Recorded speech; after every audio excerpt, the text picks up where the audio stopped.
Good morning, student. Today I am going to explain new chapter. That chapter name is database concepts. Student, in this chapter we have to study about introduction of database, purpose of database, database abstraction, different data models, relational model, comparison of data models. First of all, we have to know about what is the meaning of database. Student, database is a collection of interrelated records, or we can say that database is the collection of table. And purpose of databases. Purpose of databases, by using database we can do the following work, like database reduce the data redundancy to the large extent. So student, first of all we have to understand the meaning of data redundancy. Repetition of same records is called data redundancy. For example, if we are maintaining a student's record by using register in the school, and suppose that that school has the facility of the hostel and one student is the hostler students, that means that student's record is maintaining by office as well as hostel warden. And suppose that that student address has changed after some time, so that student has given given application to update his address. So what will be happen if student has uh, given the application in the office? So in the office address has changed, but in the hostel address is not changed. So what will be happen? And this things is not possible to one student have many address, corresponding address. So this is the problem of data redundancy. But if we are maintaining the record by using database, so this thing will be not happen. For example, if we are maintaining the students records by using database, so that database will be uploaded on the server, or from the server we can give the connection to the different clients, and only client have right to access that information. And if we have changed anything, so that things will be changed on the centralized place.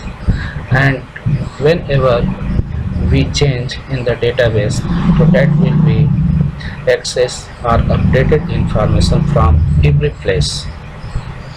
So this is the benefit of database. Second benefit,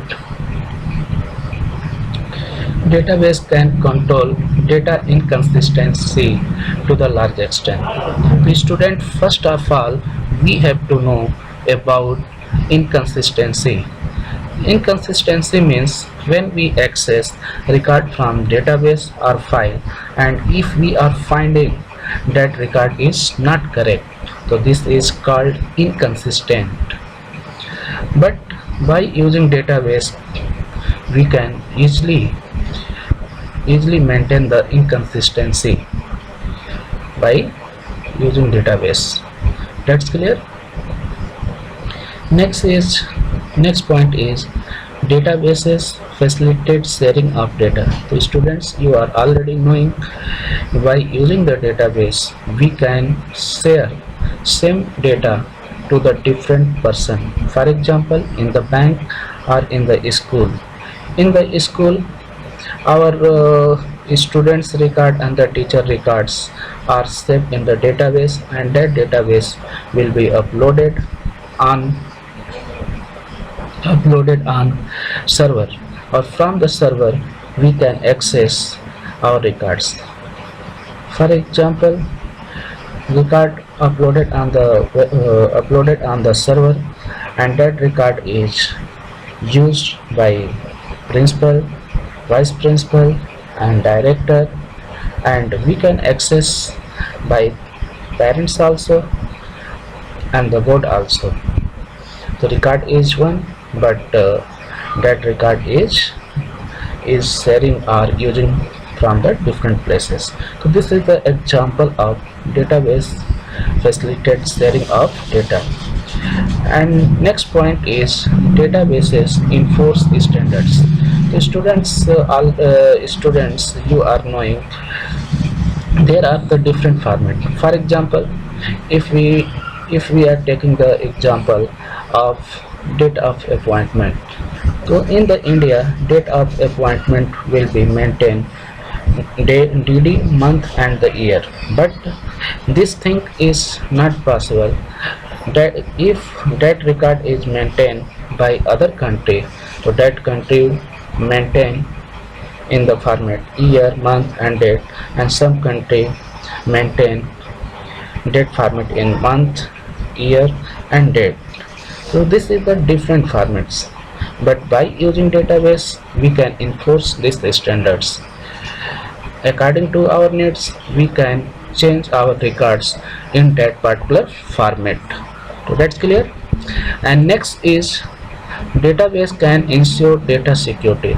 The students, by using database we can give the passwords so that only authorized persons can use our records, and unauthorized person cannot be use that records because he is not knowing the passwords. And next is integrity can maintain through databases.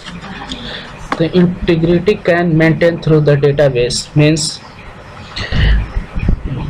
by using database we can implement different type of the constants like primary key, unique key, default constants and the other constants.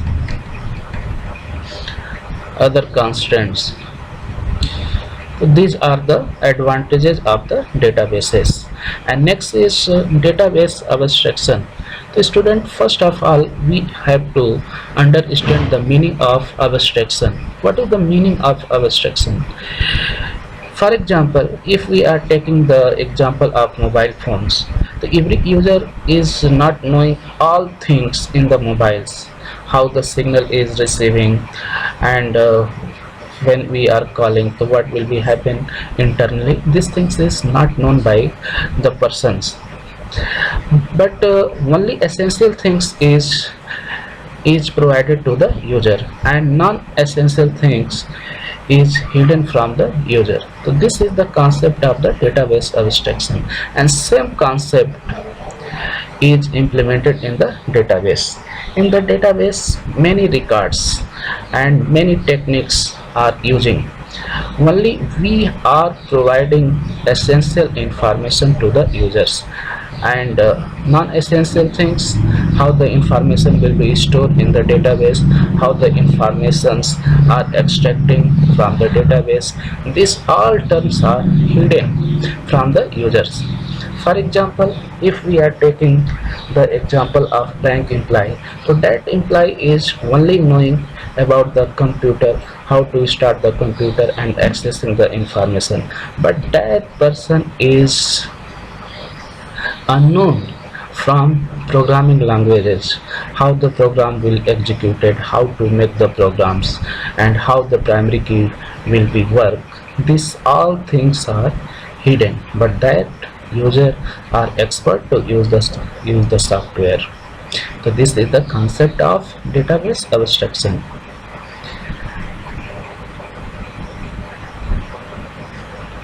And there are many type of the abstraction.